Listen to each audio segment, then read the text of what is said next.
Hey, welcome back. You're listening to the now number one seeded Boston Celtics newsfeed on CLNS Radio. This is Celtics Roundtable. Welcome inside. Yes, you heard right. The Celtics are the number one seed, besting the Cavs by 2 games, and will face the 8th seeded Bulls to open the playoffs this weekend. And we'll have you covered with a playoff preview coming tomorrow with Real GM's Keith Smith. We'll have a weekend show after Game 1. But for now, we're just going to relish this feeling before getting into some more Celtics season-ending superlatives. I'm Matt Ignall. With me, we have Evan Valenti, my brother Jonathan, and Zaire, who is clearly basking in the glow of this major accomplishment for this Boston team. This is a great year. I told you guys this was a very unique season long before, probably in my first appearance with you guys. I told you this is going to be a unique season, and it has been. I mean, great things that you can see here and look at.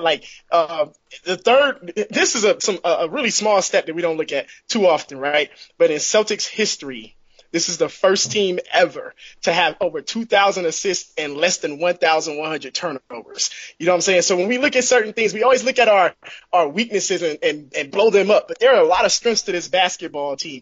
And so I look at this team as it's just special. The only Celtics team in team history to have an average age of 25 years of age and have a number one seed. And you think about 71 years of Celtics basketball, to be able to pull that off is amazing. All the things that Isaiah Thomas has done, Jay Crowder, just being the fifth Celtic to hit 153s or more. You know, there's a lot of things that you can look at this team that this team did this year and point at and say, you know what, this is why they are where they are. And this is why the rebuild has come so fast and has been so successful without sacrificing any kind of dignity of this team, without sacrificing any big money, really, for the most part. This team has done things the right way, and I think it needs to be celebrated instead of people just looking at the end, which is the doom of facing Cleveland, which isn't necessarily true. I like the stat that they're 25 years old is the average age, and they just won the Eastern Conference regular season. That's a pretty important stat. I didn't even know that, Zaire, so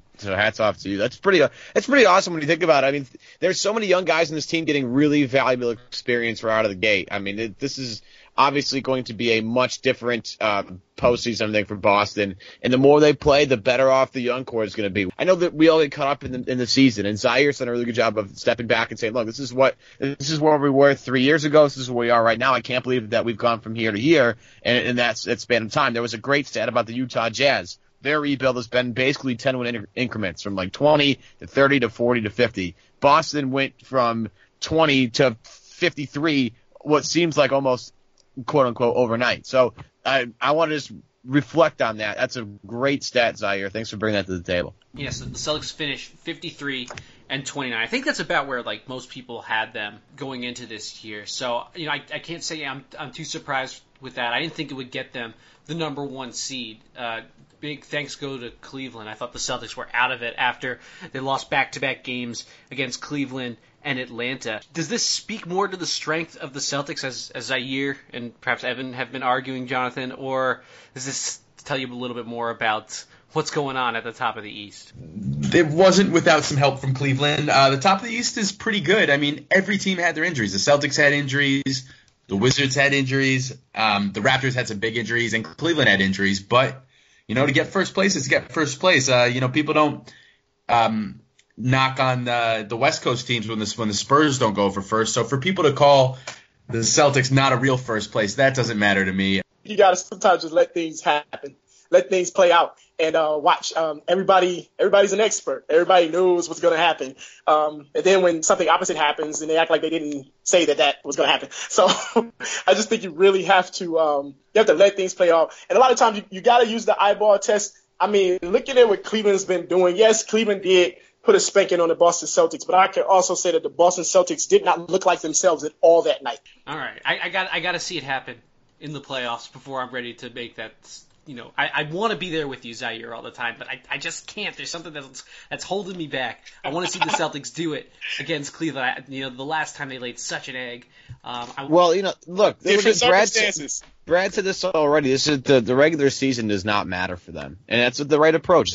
Who cares if you win 53 games in the regular season when you lose in the first round or the second round of the postseason? They need to take this success and transfer it to the next level. That's what this season's all about. And I think the way things have shaped up, I think they'll have an easier time getting through round one against the Bulls. I'm not afraid of the Bulls. You get to the next round against Washington, a much tougher opponent, but yet I think that favors Boston in that matchup. So again, the expectation, they should be the Eastern Conference Finals. And when you get down to the nitty gritty, we'll see how the chips fall. I mean, we'll see if both teams are healthy and we'll go from there. But this team needs to get to the Eastern Conference Finals, regardless of what their regular season record was.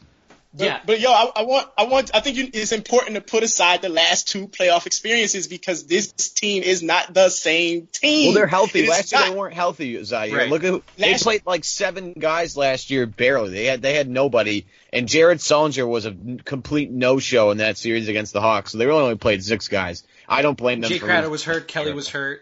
Yeah, it was brutal. You were pretty dismissive there a minute ago. I caught some real dismissiveness. Come on, man. Come on, get with it. Get with it, man. The Bulls are not – the body language is bad. The Bulls aren't a great – name me the starting 5 of the Bulls. You're on the spot, Mac. I'm worried about playoff Rondo. No. Answer my question. What are the starting 5 of the Bulls? Is Rondo starting now? Wade's back. Mm-hmm. You got Butler. Okay. Mirotic and Lopez? The 5 tonight was Rondo, or Wednesday night, Rondo, Wade, Butler, Mirotic, Lopez. Off the bench, Portis, Felicio, Zipser, Laverne, and Jaren Grant. Not Jeremy, Jaren. I mean, any of those guys who terrifies you on this Bulls team? Like, Taj Gibson? Taj Gibson got traded. I know, that's the beauty. They turned Doug McDermott and Taj Gibson into campaign. Who's not even on the roster, really. He got sent down to the D-League. This Bulls team is bad.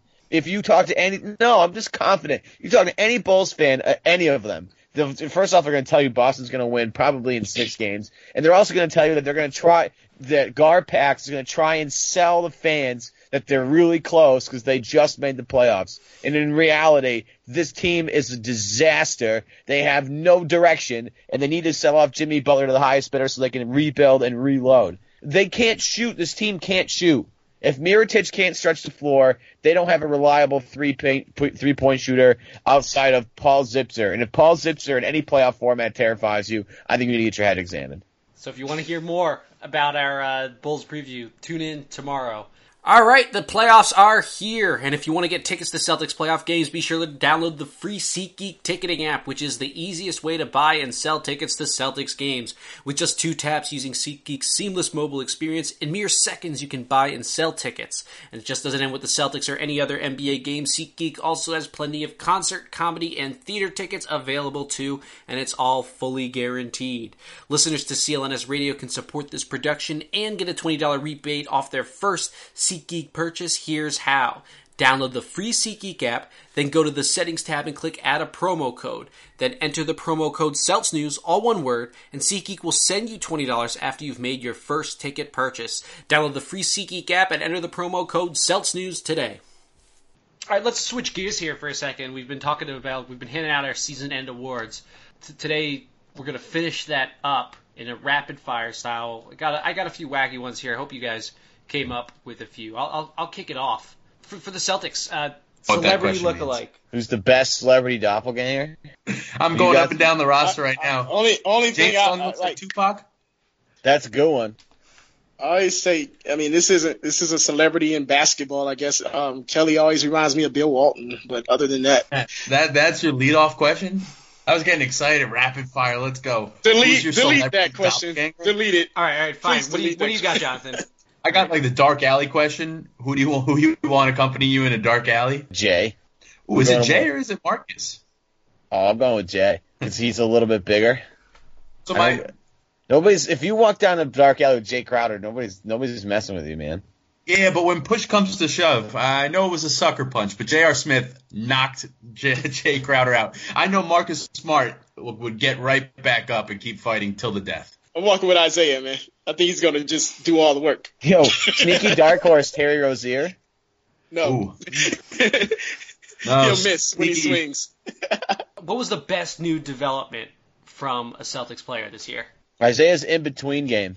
I really enjoyed the stuff that he does. Not the threes, not the layups, the stuff that's in between. That is such a deadly weapon when he can really just pull up from anywhere at any given time, any given second. See, I was gonna go with his 3-point shot. I thought that was like the most impactful thing. The fact he puts that he the brakes on so many bigs like Gobert and DeAndre Jordan, where you're like, there's no way this guy should be able to shoot over guys that are 7'1", 7'2", 7'3", but that's the move he does it with, and it just blows my mind. I think Isaiah's offense is the obvious, but also Avery Bradley's rebounding. That's something that, he's rebounded in a historic pace. First guard since that's 6'2" or shorter that's averaged 6 rebounds per game since 1967. Wow. So it's like the most shocking development. Zaire with the stats tonight. Man. Hey, he came prepared.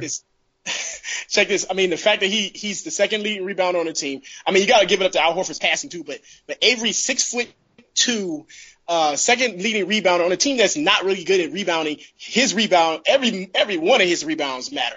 So, I think that's something that no one saw coming. I got one out of left field for biggest development.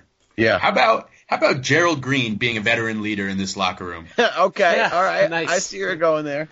Who would have thought that with the career, the ups and downs that Gerald Green has, the questionable decisions he's made, and just never been known as that guy to come into this Boston Celtics team his second time around and really be the veteran voice in the locker room. I mean, I think it was great to see for him mentoring guys like Jalen, Terry, James Young. I know James Young has a special place in his heart for Gerald Green, but it was just great to see Gerald Green really mature and cap it off with the great last regular season game, dunking the ball against the Bucks like it was his rookie year. Yeah, him being a strong locker room presence isn't shocking. I'll throw another dark horse out there. Jay Crowder's 3-point shooting. Yeah, for sure. Another huge leap for him. What a year for That's Jay. A massive one. Massive leap for him. All right, I got another one. Best social media personality this year. Jay Crowder. Isaiah Crowder, hands down. Anna Horford. Yes, she counts. She definitely counts. She counts. She wins. She's the best overall. The whole Celtics organization is Anna Horford. Yeah, man. I'm with you. I strike mine from the record. I'm double down with Anna Horford on that. She's awesome. She calls people out all the time. I love it. Not as much as Jay Crowder. Jay Crowder, man, always making the headlines, creating rivalries. He started the whole Wizards feud, whether you want to go back to when he talked about them in the summer or when he got into it with Randy Whitman. Jay Crowder is the best follow on the team. Should we do should we do an MVP thing? We can just give our what all NBA team does Isaiah Thomas end up on? First. Second. 2. First. Some people having that. All right, Zaire. Who are you kicking off the first team? James Harden or Russell Westbrook? Come on, man. You can't. It doesn't matter. Just have 3 guards on there first. You can't have 3 guards on there. You have to have 2 guards. Why can't you? Well, make James Harden a forward first. All right, that'll do it here at Celtics Roundtable. Follow us on Twitter. That's at CLNS Roundtable. Rate and review the Celtics newsfeed on iTunes. We really appreciate that. We'll get to doing a Bulls preview pod tomorrow, and we'll have you covered this weekend. Thanks for tuning in.